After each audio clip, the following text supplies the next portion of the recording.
오늘은 종려주일이면서 고난주간이 한 주간 이제 시작이 됩니다.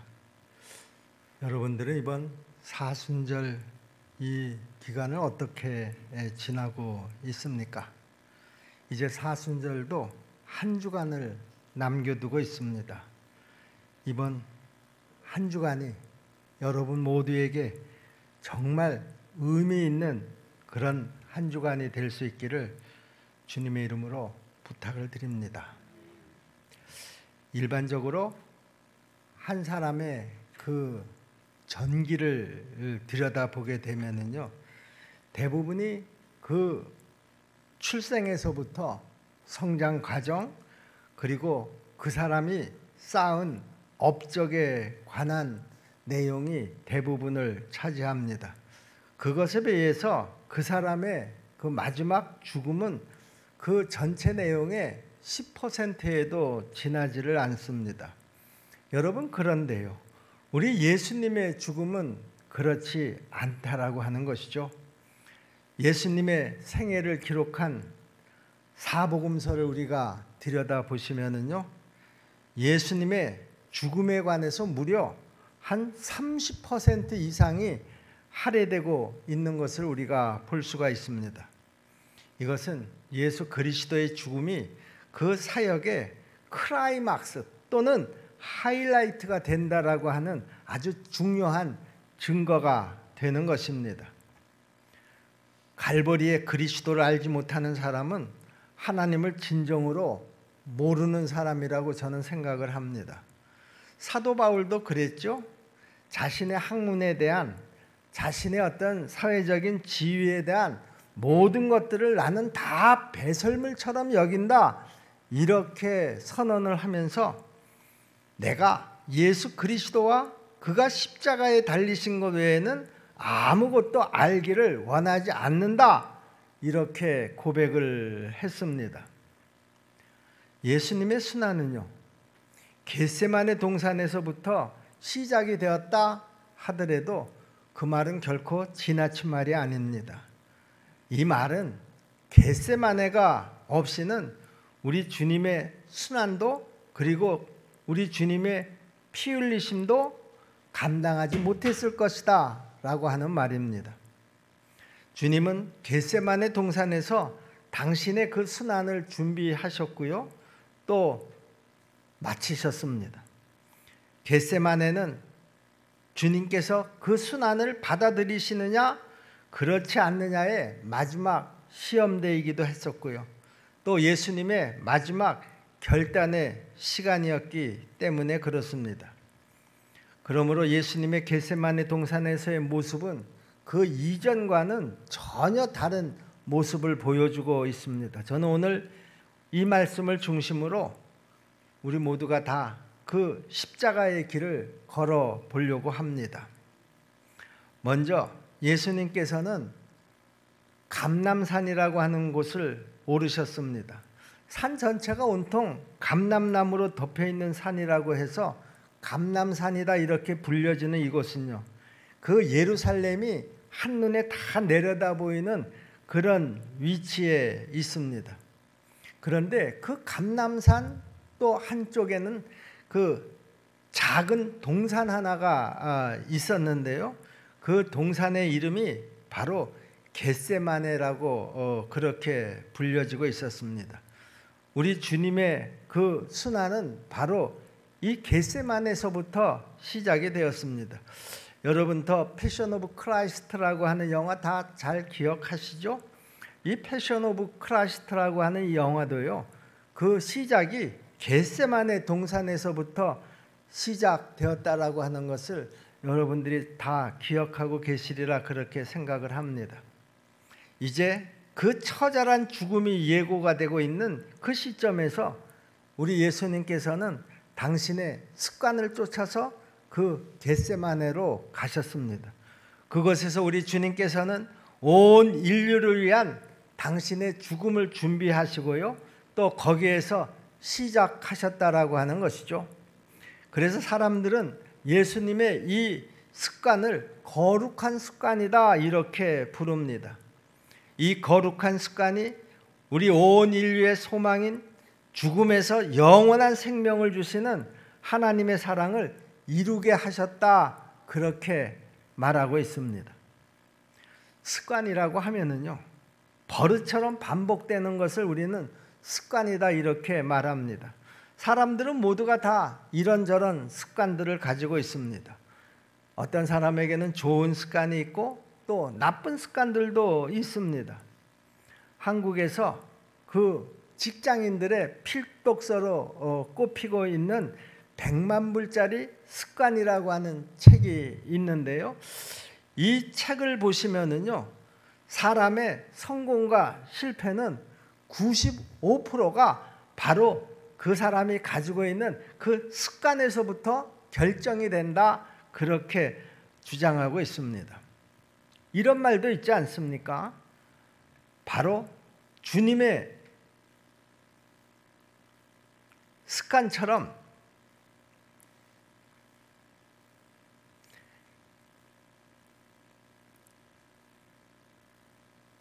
우리에게도 이런 그 거룩한 습관이 필요하다고 생각을 합니다.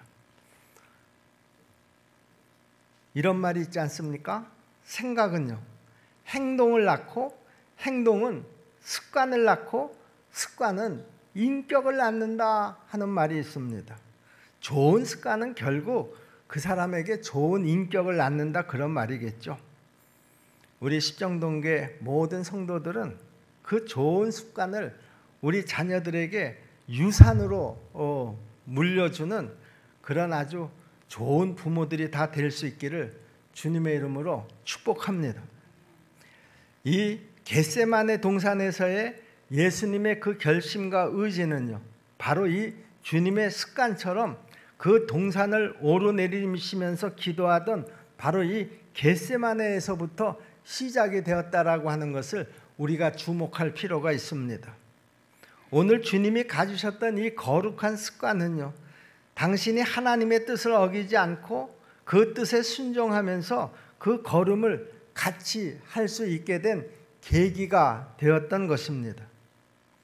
우리 주님이 체포가 되어서 고난을 받기 불과 하루 전에 예수님께서 이 감람산을 찾으셨다라고 하는 것은 그분에게 이 기도하는 거룩한 습관이 있었기 때문이었다라고 하는 것이죠. 저는 이번 사순절에 우리 십정동교회 모든 성도들이 이 주님의 기도하는 습관을 다 가져질 수 있기를 간절히 소원합니다.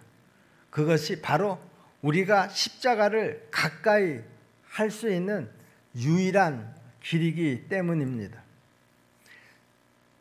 또 오늘 여기 본문을 보시면은요, 내 마음이 심히 고민하여 죽게 되었다, 이렇게 고백을 합니다.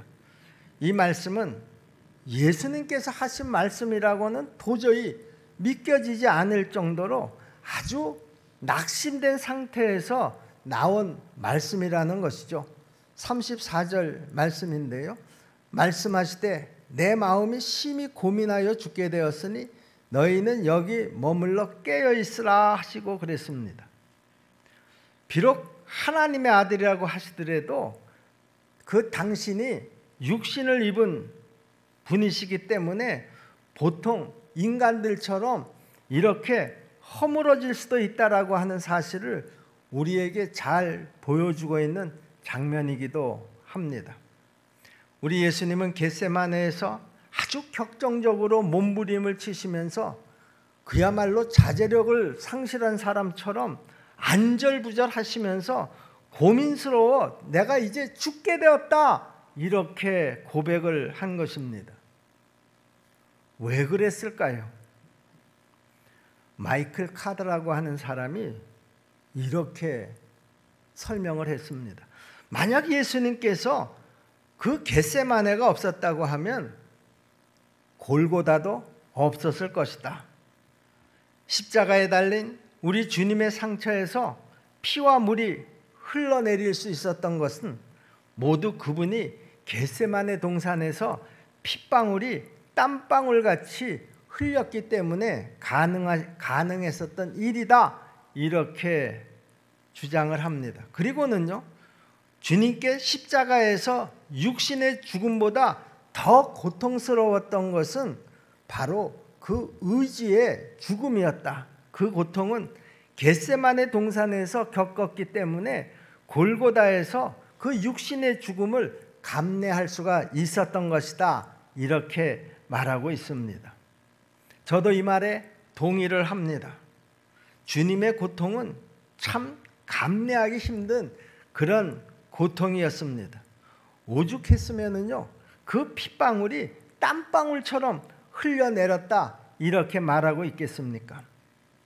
우리가 흔히 순환이라고 하는 그 의미로 사용하는 패션이라고 하는 그 영어 단어의 뜻은요, 깊은 고통을 겪다라고 하는 의미인데요, 이 단어는 헌신으로도 사용이 되는 단어입니다.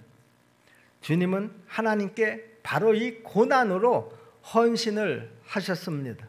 이 헌신으로 인해서 이 세상에 하나님의 의가 들어올 수가 있었고요, 우리를 구원에 이르게 하신 줄로 믿습니다. 또 예수님께서는 마태복음 26장 38절에서 너희는 여기 머물러 나와 함께 깨어있으라, 이렇게 말씀하셨습니다. 이에 말씀하시되 내 마음이 매우 고민하여 죽게 되었으니 너희는 여기 머물러 나와 함께 깨어있으라 하시고 그랬습니다. 이 말씀은 예수님의 수제자라고 불리우는 세 사람의 제자들에게 하신 말씀입니다. 예수님의 제자는 원래 12명이지 않습니까? 그런데 이 세 사람은 특별히 항상 주님 아주 가까이 지근거리에서 우리 주님의 일거수일투족을 아주 면밀히 관찰하기도 하고요, 또 그 예수님의 마음을 이해하는 그런 제자들이었었기 때문에 우리 예수님께서는 특별히 이 세 사람만을 데리고 그 겟세마네 동산으로 오르신 것 같습니다. 아마 앞에 제가 두 번째로 말씀드린 것처럼 우리 주님은 보통 여느 때하고는 다르게 그 마음에 아주 심한 고통을 겪고 있었기 때문에 다른 제자들에게까지 당신의 이런 모습을 보여주고 싶지는 않으셨을 것입니다. 그래서 자기의 가장 신뢰하는 그런 제자 3명만을 데리고 저는 이 겟세마네로 오르셨다고 생각을 합니다. 그런데 이들을 데리고 간 주님은요, 예전하고는 완전히 다른 모습이었습니다. 그것은 지금까지 예수님께서는 한 번도 자기 자신을 위해서 누구에게 부탁하신 적이 없으셨었는데 주님께서 오늘은 제자들에게 이런 부탁을 하십니다. 나와 함께 깨어 있으라. 마태복음 26장 38절 말씀인데요, 이에 말씀하시되 내 마음이 매우 고민하여 죽게 되었으니 너희는 여기 머물러 나와 함께 깨어 있으라. 나와 함께 깨어 있으라라고 하는 것입니다. 사실은 우리 주님은요, 공생의 내내 당신 혼자 계시기를 원하셨습니다. 그것은 홀로 당신이 기도하는 것이 하나님하고의 영적 교제를 이루는데 훨씬 더 나았기 때문이죠. 그래서 어떨 때는 제자들 보러 먼저 배를 타고 떠나라 그렇게 하시고 당신은 산에 오르셔서 홀로 밤이 새도록 기도하신 적도 여러 번 있었습니다. 그리고 때로는 사람들의 눈을 피해서 홀로 한적한 산으로 올라가 기도하시기도 하셨습니다. 그런데 이날은 확실히 무언가 달랐습니다. 이날 밤만큼은 제자들이 당신과 함께 있어지기를 원했다라고 하는 것이죠. 마치 어떤 사람이 수술을 하기 전이나 임종을 맞이하기 전에 누군가 자기 곁에 사람을 두고 싶어하는 마음이 드는 것과 같이 예수님의 마음도 그러시지 않았는가 그렇게 짐작을 해봅니다. 그리고 깨어있으라 그렇게 부탁을 하신 것이죠. 무슨 말입니까? 깨어서 기도하자 그런 말입니다. 지금 이 이후에 어떤 일이 벌어질지를 다 알고 계시는 우리 주님께서는 제자들에게 앞으로 벌어질 그 상황을 이길 수 있는 힘은 바로 기도밖에 없다라고 생각을 하시고 제자들에게 기도로 앞으로 있을 상황을 준비하라 그렇게 말씀하신 것입니다. 이때 예수님께서 말씀하시는 그 기도는 여기 본문에서는 제자들 자신을 위한 기도라고 말씀하고 있지만은요, 또 다른 의미로 우리가 조금 더 확대해서 해석을 해보면 여기서 기도하라고 하는 것은 제자들 자신만을 위한 기도가 아니라 주님 자신을 위한 기도를 부탁한 것이기도 한 것입니다.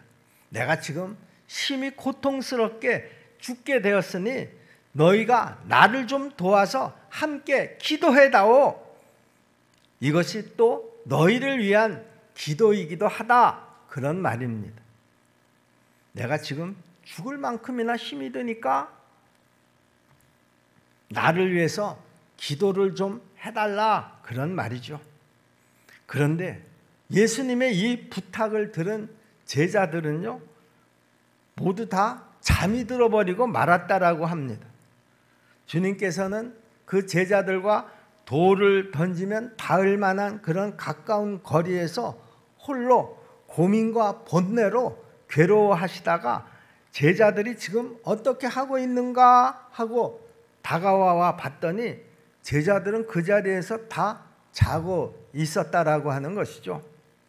주님의 발자국 소리가 들리자 제자들이 벌떡 일어나기는 했지만은요, 예수님께서 다시 당신의 기도하는 자리로 등을 돌리시자 금세 또 잠이 들어버리고 말았습니다. 주님은 다시 당신이 기도하던 자리로 돌아와서 이전보다도 더 깊은 고민과 괴로움에 슬퍼해야만 했습니다. 그것은 바로 당신의 주변에는 아무도 없다라고 하는 외로움에서 나온 고민이었을 것입니다. 그리고 다시 또 제자들에게 돌아갔더니 제자들은 이전보다도 더 깊은 잠에 빠져 있었다고 성경은 기록하고 있습니다. 주님은 그들을 향해서 너희가 나와 함께 한 시간도 깨어 있을 수가 없더냐 이렇게 물으시는 모습에서도요, 그분의 그 고독이 더 깊이 느껴질 수가 있는 것입니다. 37절 말씀을 보겠습니다. 돌아오사 제자들이 자는 것을 보시고 베드로에게 말씀하시되 시몬아 자느냐? 네가 한 시간도 깨어 있을 수 없더냐? 제자들에게 당신과 함께 있어 주기를 바랬고 또 당신과 함께 기도해 주기를 바랬는데 제자들은 여전히 주님의 기대에 그분의 부탁을 외면하고 말았던 것입니다. 그래서 주님은 실망과 슬픔이 깊게 두려워진 그런 밤을 보내게 되었던 것입니다. 사람들은요, 언제나 자기가 듣고 싶은 말만 듣기를 원합니다. 예수님의 제자들도 마찬가지였습니다. 3년 동안이나 예수님과 함께 동고동락을 하면서요, 얼마나 많은 이야기를 예수님으로부터 들었겠습니까? 그런데 그들은 예수님이 그 많은 말씀을 하셨음에도 불구하고 자신이 듣고 싶은 말만 들었다라고 하는 것이죠. 어떻게 알 수 있습니까?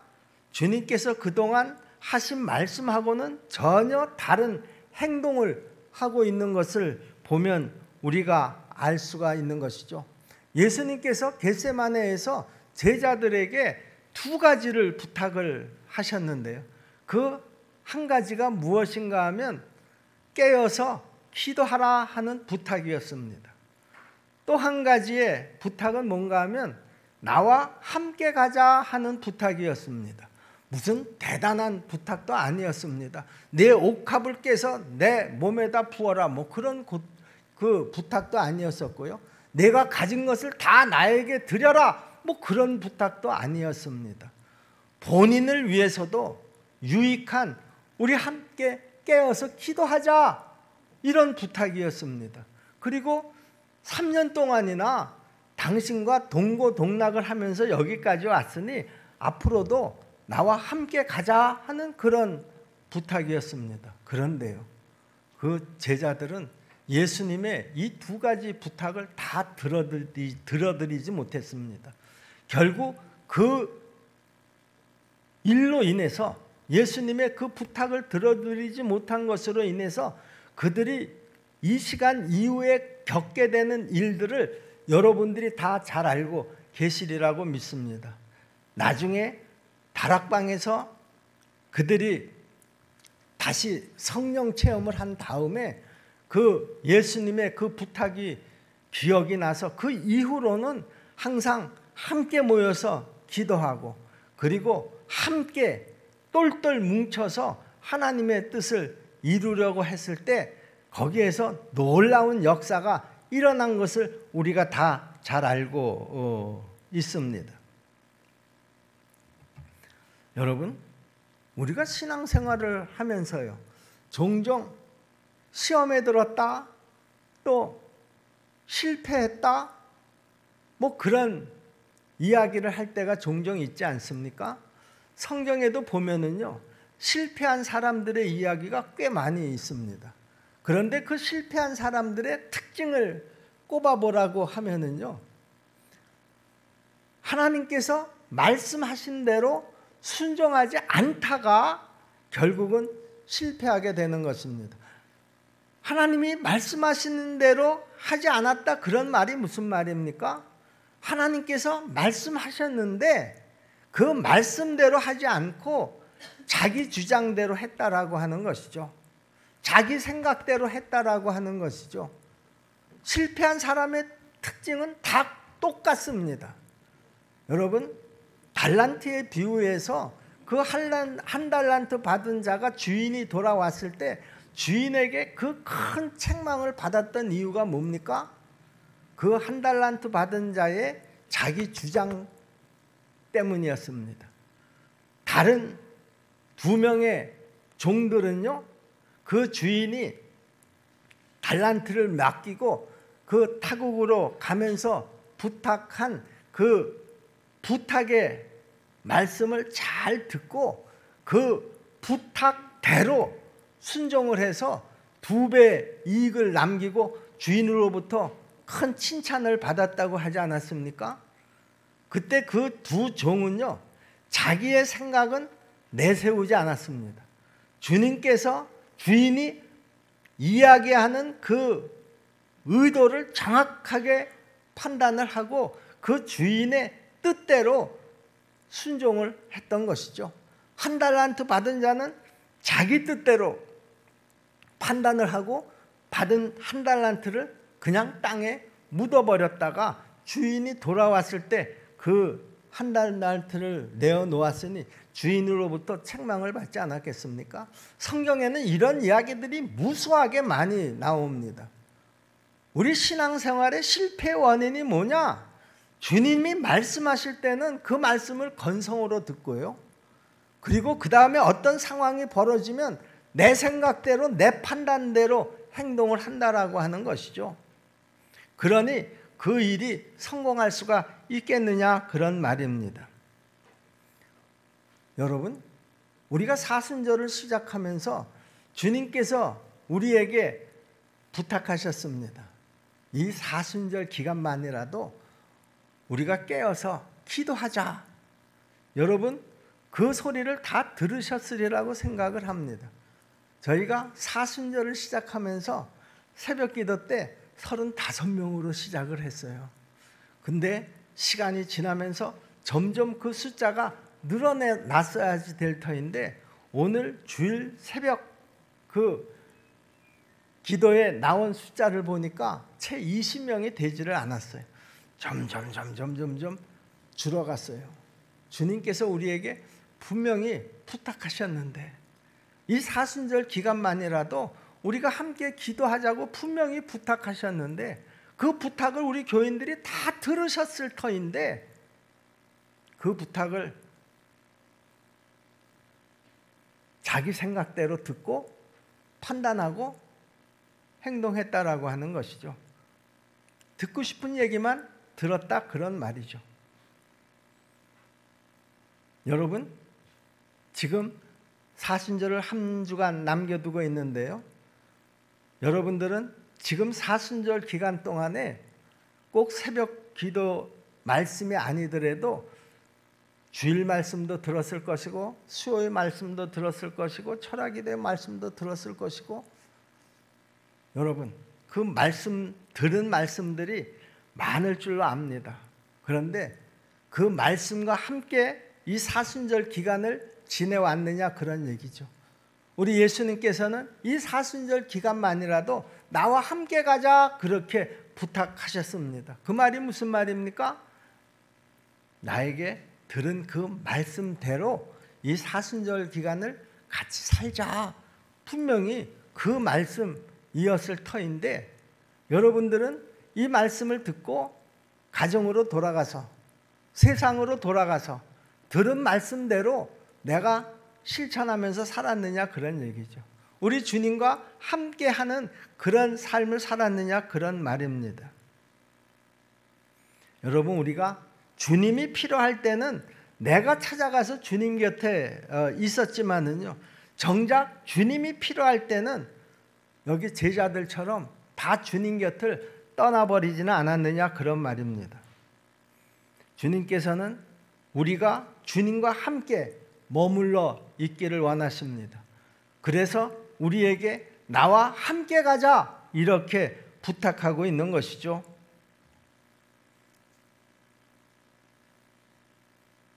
예수님께서는 또 다시 하나님 앞에 이런 기도를 합니다.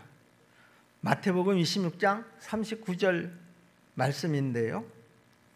할만하시거든 이 잔을 내게서 지나가게 하옵소서. 그러나 내 원대로 하지 마옵시고 아버지의 원대로 하옵소서 하는 기도를 마지막으로 하나님 앞에 하는 것을 우리가 볼 수가 있습니다. 어쩌면 우리가 겟세마네 동산하면 제일 많이 떠오르는 말씀이 바로 이 말씀인 줄로 믿습니다. 그런데 참 아이러니컬하게도요, 우리는 가장 그 말씀을 많이 듣고 잘 알면서도요, 우리가 가장 그 말씀대로 살지 못하는 것이 바로 우리들의 지금 신앙의 현주소가 아닌가 그렇게 생각을 합니다. 예수님께서 밤을 새워서 가장 중심적이고 가장 힘들게 한 기도는 바로 할 수 있거든 이 잔을 내게서 옮겨달라고 하는 그런 기도였습니다. 그런데 그 기도들 가운데서도 더 가장 중심이 되는 기도는 나의 원대로 마옵시고 아버지의 뜻대로 해달라는 기도가 더 중심이 되는 기도라고 저는 분명히 생각을 합니다. 할 수만 있으면 제가 이런 십자가를 지지 않게 해달라고요. 십자가를 지는 고통의 잔을 내가 마시지 않게 좀 해달라고 하는 그런 기도를 드리고 나서는요, 그러나 마지막에는 내 원대로 마옵시고 아버지의 원대로 하옵소서 하는 그런 기도를 한 것입니다. 예수의 정치라고 하는 그 책이 있는데요, 그 책에 보게 되면은요, 거기에 이런 내용이 나옵니다. 만일 예수님께서 아버지의 원대로 하지 않았더라고 하면 그 다음에 어떻게 되었을까?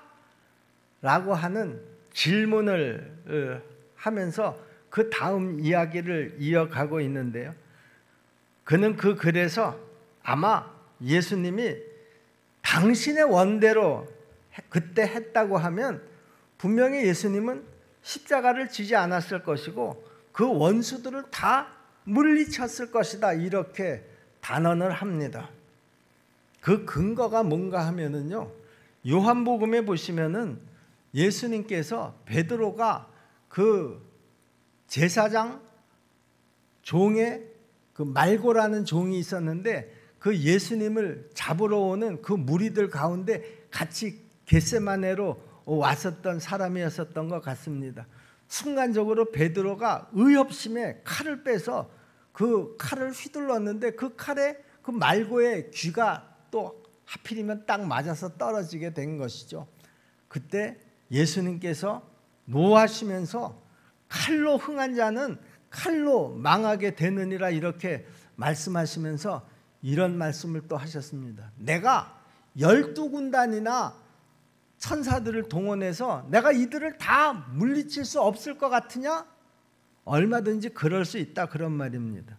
12군단이라고 하면 숫자가 7만 2천 명 정도를 얘기하는데 천사 7만 2천을 동원을 해서 이들을 다 지금 물리칠 수 있다라고 하는 것이죠. 그런데 당신은 지금 아버지의 뜻을 이루어야 하기 때문에 지금 내가 이들에게 순순히 붙잡혀 가서 신문을 받고 결국에는 사형 선고를 받고 십자가에 달려 죽는 것이 그것이 아버지의 뜻이기 때문에 나는 지금 저들이 나를 잡으러 온 여기에 내가 저항을 하지 않는 것이다. 이렇게 말씀을 하셨습니다. 이분은 그렇게 12군단의 천사를 동원해서 그 자기를 잡으러 온 무리들을 다 물리치고 또 나머지의 적들도 다 제압을 할 수 있는 그런 능력이 얼마든지 있었음에도 불구하고 그렇게 하지 않았다고 말씀하시면서요. 그런데 만약에 예수님께서 그 12군단의 천사들을 동원해서 이들을 다 겟세마네에서 제거를 해버리셨다고 하면, 그래서 당신이 그 십자가를 지지 않았다고 하면 어떤 결과가 있었을 것인가? 오늘 이 땅에 교회는 존재하지 않았을 것이다 그런 말입니다. 우리 십정동교회도 여기 존재하지 않았을 것이고요. 여러분들도 오늘 이 자리에 앉아서 이 귀한 말씀을 듣지 못했을 것이다 그런 말이죠. 바로 2000년이 지나기까지 이 땅에 예수님이 그 십자가에 달려 죽으심으로 말미암아 교회들이 세워졌고 그 교회들을 통해서 많은 사람들이 구원을 받았고, 그리고 또 여러분들도 지금 그 길을 걸어가고 있다라고 하는 것입니다. 여러분, 하나님의 뜻에는요 항상 계획이 있다라고 하는 것을 여러분들이 믿으시기를 바랍니다. 그래서 어쩌면 우리 하나님께서는 그 예수님이 그 십자가를 지시는 그 과정 속에서 그렇게 괴로워하시고 또 기도하시면서 그렇게 통곡을 하셨는데도 불구하고 전혀 모른 채 하시면서 등을 돌리고 계셨었는지도 모르겠다 그런 말입니다. 우리들은 자녀들이 엄마 그렇게 부르면은요 즉각적으로 왜 하고 대답을 합니다. 아빠 하고 부르면은요 아빠는 왜 하고 즉각적으로 대답을 합니다. 만약에 자녀들이 엄마 아빠를 불렀는데도 엄마 아빠가 아무런 대답도 하지 않고 가만히 있다고 하면 그 자녀들이 얼마나 불안해할까 하는 생각에서 일단 자녀들이 엄마 아빠를 부르면 일단 대답부터 하고 봅니다. 그런데 우리 하나님은요 아무 대답도 하지 않으셨습니다. 그리고 돌아서 있는 그 시간은 우리 하나님에게도 정말 고통스러운 그런 시간이었을 것입니다. 그렇게 당신의 아들이 부르짖어 기도하면서 아버지여 할 수만 있으면 내가 이 잔을 좀 피하게 해 주시옵소서, 그렇게 간절히 부르짖는데도 들은 척도 하지 않고 예수님으로부터 등을 돌리고 있었다라고 하는 것이죠. 하나님은 당신의 뜻을 굽히지 않았습니다. 이유가 뭡니까? 하나님에게는 그럴 만한 계획이 이미 세워져 있었기 때문이죠. 그 계획은 예수 그리스도께서 이 땅에 오신 목적이기도 하였고요, 또 하나님의 약속이기도 하였고요, 또 세상을 구원하시는 길, 곧 하나님이 원하시는 일이었었기 때문에 그랬다라고 하는 것이죠. 그런 하나님의 뜻이 있었기 때문에 하나님은 그 아들의 몸부림치며 울부짖는 그 부르짖음에도 가슴을 찢는 그 고통을 감내하면서 돌아서 계셨던 것입니다. 그런데요, 우리 예수님은 그 아버지의 마음을 다 아시고요, 다시 이렇게 기도한 것입니다. 아버지요, 이제 내 원대로 마옵시고 아버지의 뜻대로 행하시옵소서. 이렇게 기도함으로써 그 아버지의 마음을 조금이라도 편하게 해드린 줄로 믿습니다. 여러분, 그런데요, 이런 주님의 기도를 이렇게 묵상을 하면서요, 내 기도는 어떤가? 여러분 한번 생각해 보셨나요? 우리들의 기도는 대부분 이 예수님의 기도하고는 다릅니다. 내가 어떤 목표를 정하고 그 내 목표에 하나님이 따라오기를 고집하고 악을 쓰면서 심지어는 협박까지 할 때도 있습니다. 그러다가 실제로 내 뜻이 이루어지지 않으면 하나님에 대해서 섭섭하게 생각을 하고 또 때로는 저주하고 그리고 하나님으로부터 돌아서기도 합니다.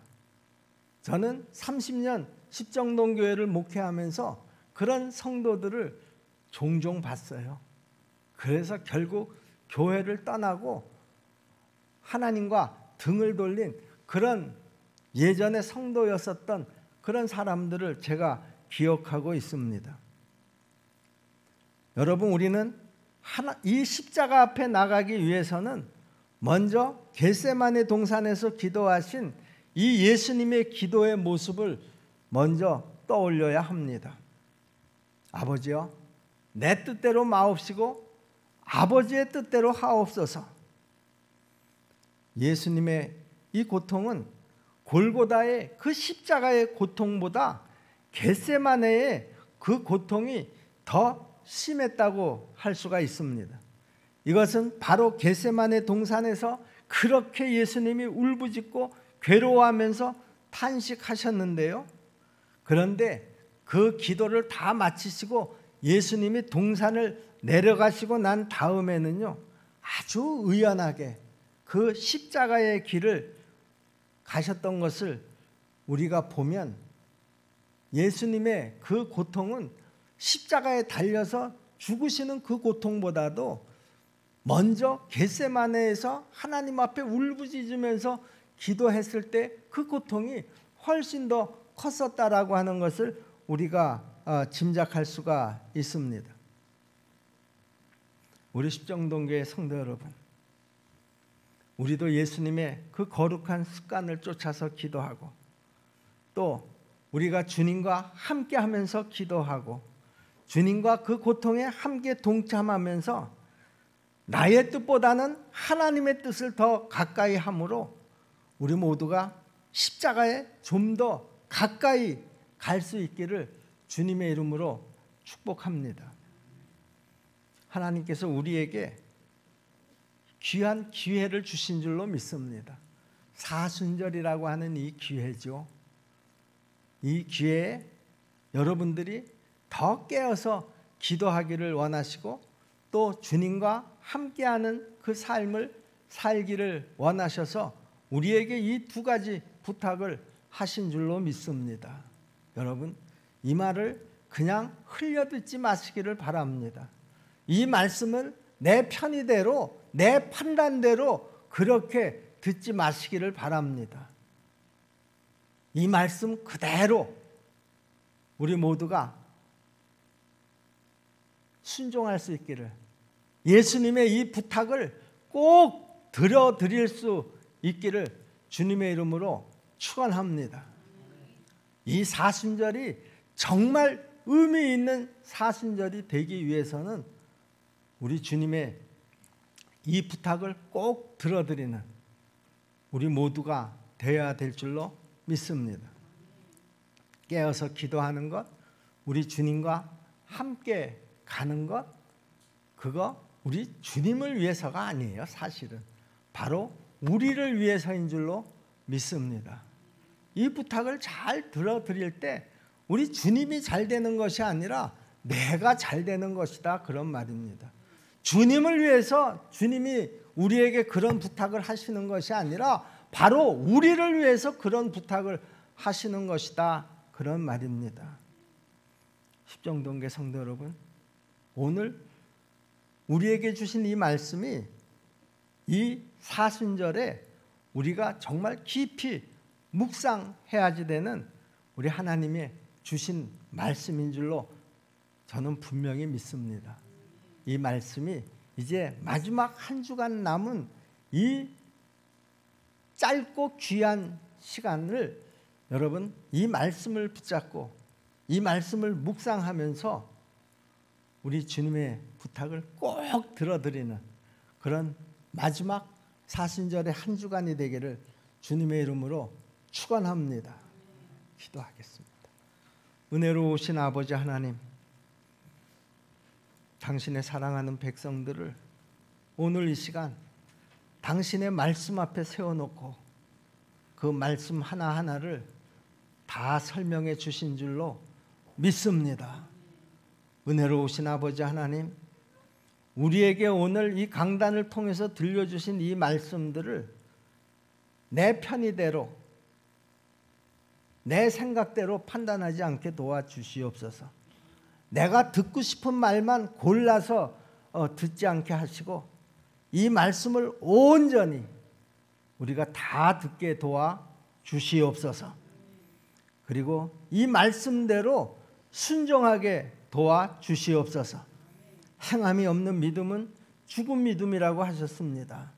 그러나 우리가 이 말씀대로 행하고 순종할 때에 이번 이 사순절이 우리 인생에 가장 의미 있는 그런 사순절이 될 줄로 믿습니다. 예수님의 이름으로 감사하며 믿고 기도하옵나이다. 아멘.